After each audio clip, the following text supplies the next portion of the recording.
Y'all, it's a little awkward for me to try to get my tablet set up with just one hand because, I don't prescribe to the whole fake nails or anything, so I just mix this stuff by hand to make sure I'm getting even distribution. What I had done is I did use up all 6 eggs. I think that's about right for this.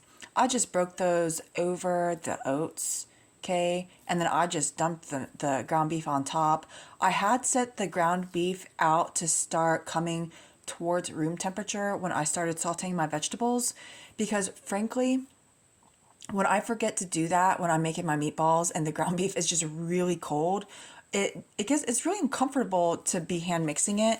Okay, so that is just one thing that I wanted to mention, and I just wanted to kind of show you the distribution, because I know for some of you you'd be like, oh well, that's like a lot of oats.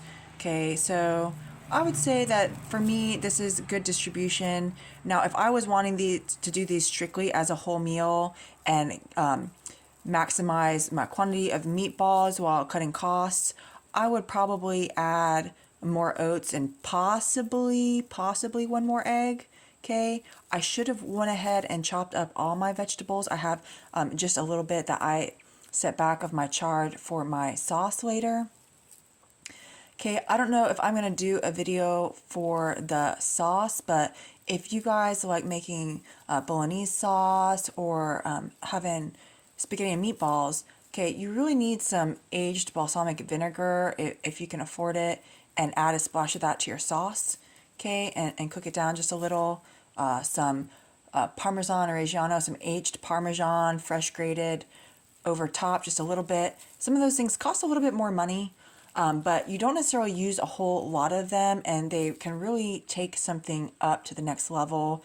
When you're doing meatballs like this, you don't really need to do a fancy sauce, okay? Because you're building in some vegetables and stuff, so you can just do easy stuff. I myself am probably gonna go ahead and add some things to the pasta sauce I got from the store that was just inexpensive store brand stuff, because I have some oregano and things like that out in my garden. So I'm just going to go ahead and use some of that stuff. And, I don't know. I guess I just wanted to show you guys the distribution to let you know that, like, hey, sometimes it looks like a lot of oats, but it's really going to help bring your costs down. Since I am going to be doing some freezer meals and Tupperwares where this is going to be over pasta, I am not going to be adding more oats. If I was doing this, sometimes guys, I'm a fiend. I'm out like cutting dead wood in the wintertime to burn, okay? And I will just like microwave up a bowl of just frozen meatballs, just meatballs, okay? So if that was primarily the purpose for this, I would probably be adding a little bit more oats, because I do need to have some of those carbs to burn. Now, kids love this. My daughter loves these meatballs. I will do a video cooking them. But what was the other thing I just wanted to add? Oh, yeah.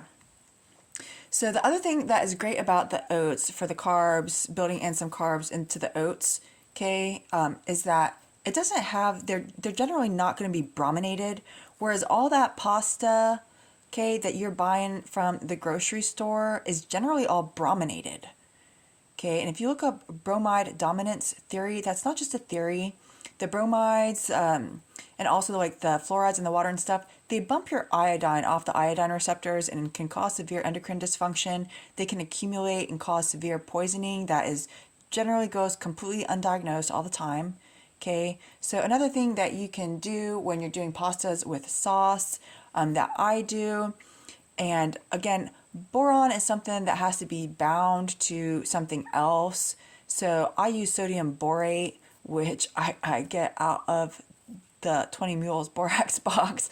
Okay, just like I add just a little tiny bit of that to my chicken noodle soup broth, my bone broth, my chicken broth, because of the fluorides that accumulate in the chicken bones and me not wanting those to accumulate in my own body. Similarly, I am going to add just a little pinch of that boron to my pasta sauce, okay, because I didn't spring for homemade non-brominated noodles, all right?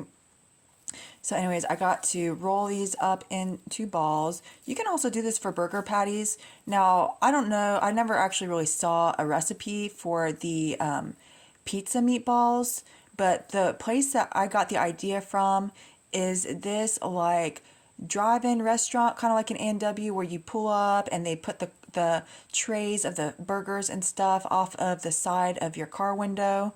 They had a pizza burger, okay? And my dad took me there, me and my sister there once when we were young, and it was just so tasty that I remembered it. And one time I was making meatballs. I was like, you know what? I'm gonna make pizza meatballs. And what they do with that burger is they actually stuff mozzarella on the inside of the patty. Okay. So now again, if you just add the mozzarella into your mix, you can do that. And just like I had that fried cheese video that some of y'all saw, okay, some of the mozzarella on the outside, it will fry around the outside of the meatball. So, choose your own adventure. If you want to try that to maybe just like a little bit of your meatballs, you can do that. I'll probably just make one more video showing you guys that I actually cook these. I saute them in the pan instead of just putting them like this in the oven, which is what some people do. That is not really my preference. I find that sometimes when you're cooking them in sauce later and you just cooked them in the oven, sometimes they don't want to hold shape as well. So I actually cook them in the pan and they develop a little bit of a crust on them, okay? So it's kind of awkward for me to try to turn this video off, so just pardon me. I'll be back with you guys.